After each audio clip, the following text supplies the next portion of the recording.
তো বন্ধুরা, আমি এখন ছাদে চলে এসেছি। এই যে চারিদিকটা একটু তোমাদের দেখিয়ে দিই। আমার এই গ্রামের দেখছো কি সুন্দর, একদম সবুজে ঘেরা। ডায়েরি চ্যানেলে সবাইকে জানাই স্বাগতম। চলো আমরা এখান থেকে একটু লেবু পেড়ে নিই। এটা আমাদের লেবু গাছ। একটু দুটো লেবু পেড়ে নিই, যা গরম পড়েছে না, আর থাকা যাচ্ছে না।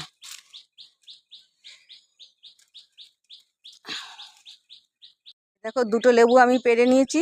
এবার চলো নিচে গিয়ে দেখাচ্ছি লেবু দিয়ে আমি কি করি। এইদিকে একদম সবুজ, এই কারণেই আমার এখানে আসতে ভালো লাগে। এই দেখো গাছে কত আম ধরেছে, কত রকম পাখির ডাক শোনা যায়।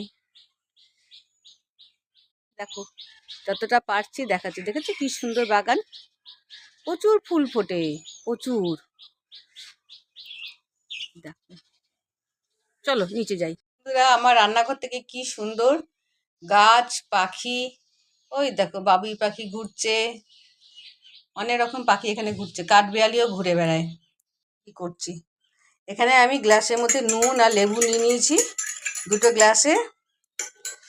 আর নিয়ে গাছ থেকে লেবু পেড়ে এলাম। এই যে সেই লেবুর রসের মধ্যে দিয়ে দিচ্ছি। লেবুগুলোতে খুব রস আর তেমনই গন্ধ। দিয়ে এটা একটু গুলিয়ে নিলাম। দিলাম একটু চাট মশলা, দিয়ে এটাকে আবার একটু ভালো করে ঘুরিয়ে নিলাম। আর এতে দু কুচি লেবু দিয়ে দিলাম। দেখতে তো খুব সুন্দর হয়েছে, এবার খেয়ে দেখি।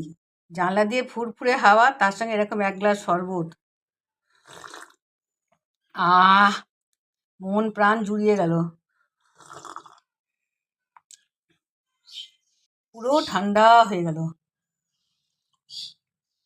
আহ, দারুণ দারুণ। বাড়ির অন্যান্য সদস্যদের জন্য বানাচ্ছি আমি শরবত। এখানে আমি ওদের জন্য দিয়ে দিয়েছি একটুখানি বিট নুন। আমারটা তো চাট মশলা দিয়ে বানালাম, কিন্তু সবাই তো চাট মশলা খেতে ভালোবাসে না। যে রস দিয়ে দিলাম। এই দেখুন, এটাও রেডি করে নিয়েছি বাড়ির অন্য মেম্বারদের জন্য। এখন আমরা বর্তমানে খালি দুই যা আছি এখানে, আর সব ছেলেরা কাজে গেছে। চলুন এটা দিয়ে আসি।